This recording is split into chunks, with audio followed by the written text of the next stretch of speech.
سلام علیکم ورحمۃ اللہ 116 نمبر سورہ بقرہ کی آیت ملاحظہ فرمائیں۔ بسم اللہ الرحمن الرحیم وقالوا اتخذ اللہ ولدا سبحانہ بل له ما في السماوات والارض كل له قانتون۔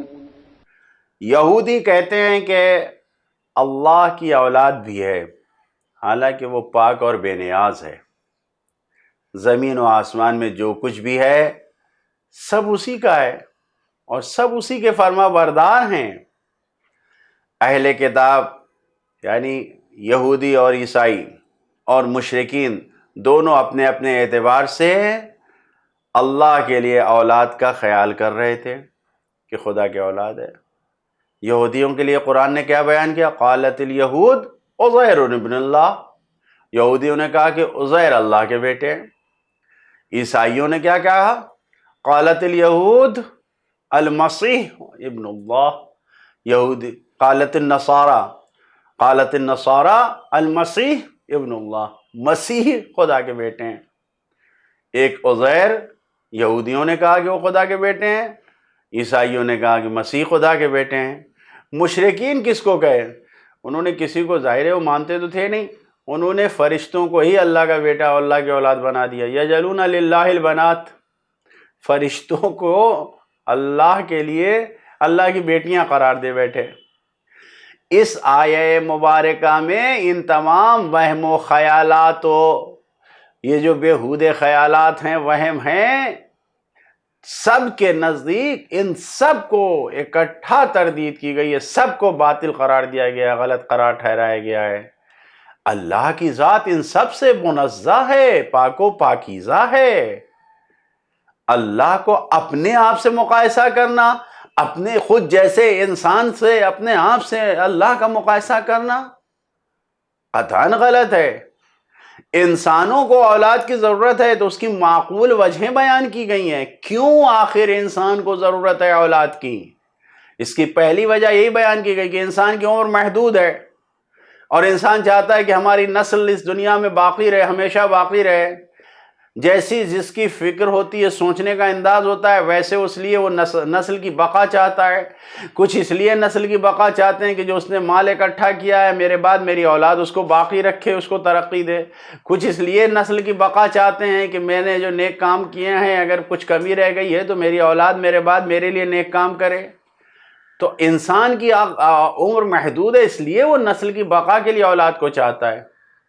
کیا خدا کو اس کی ضرورت ہے؟ دوسری وجہ انسان کی توانائی، اور انسان کو ضرورت ہے توانائی کی، قدرت کی، کوئی ایسا معاون ہو، کوئی ایسا ساتھ دینے والا ہو، مددگار اور معاون کی ضرورت ہے۔ کیا خدا کو کسی معاون کی ضرورت ہے؟ نعوذ باللہ۔ انسان محبت اور مہربانی کا محتاج ہے کہ اسے ایک مونس چاہیے، ایک ہمدم چاہیے جو اس کا سہارا بن سکے، لہٰذا اولاد کی ضرورت ہوتی ہے انسان کو، اولاد اس کی مونس و ہمدم ہوتی ہے۔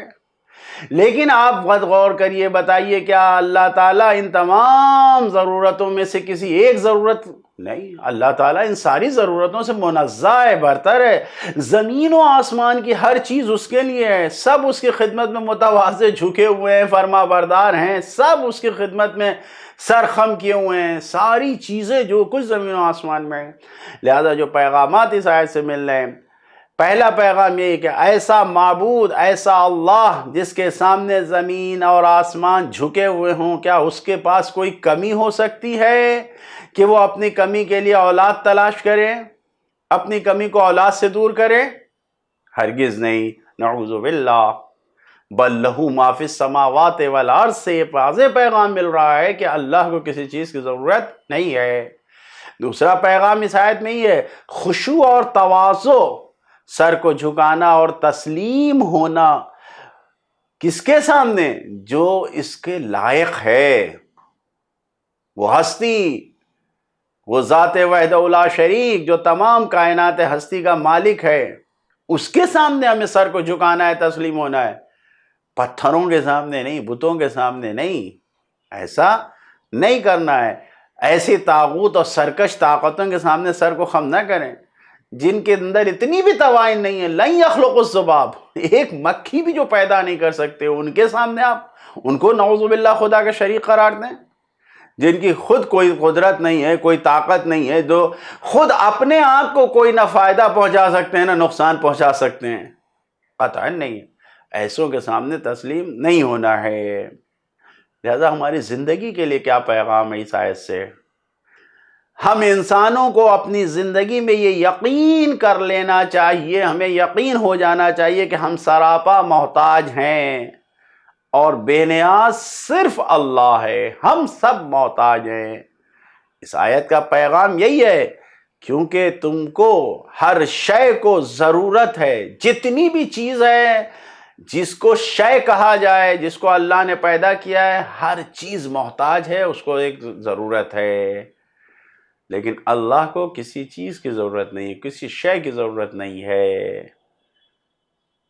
خاص کر کے جو اس آیت میں بیان کیا گیا، اولاد کی بھی اللہ کو ضرورت نہیں ہے، کسی شے کی ضرورت نہیں ہے، اللہ بے نیاز ہے، ہم سراپا محتاج ہیں۔ یہ یقین ہر قدم پہ ہماری زندگی میں ساتھ میں ہونا چاہیے۔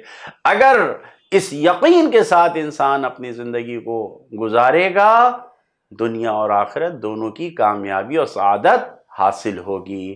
خداوند عالم سے دعا کرتے ہیں، خدایا دنیا اور آخرت دونوں دارین کی سعادت ہمیں نصیب فرما۔ والسلام علیکم ورحمۃ اللہ وبرکاتہ۔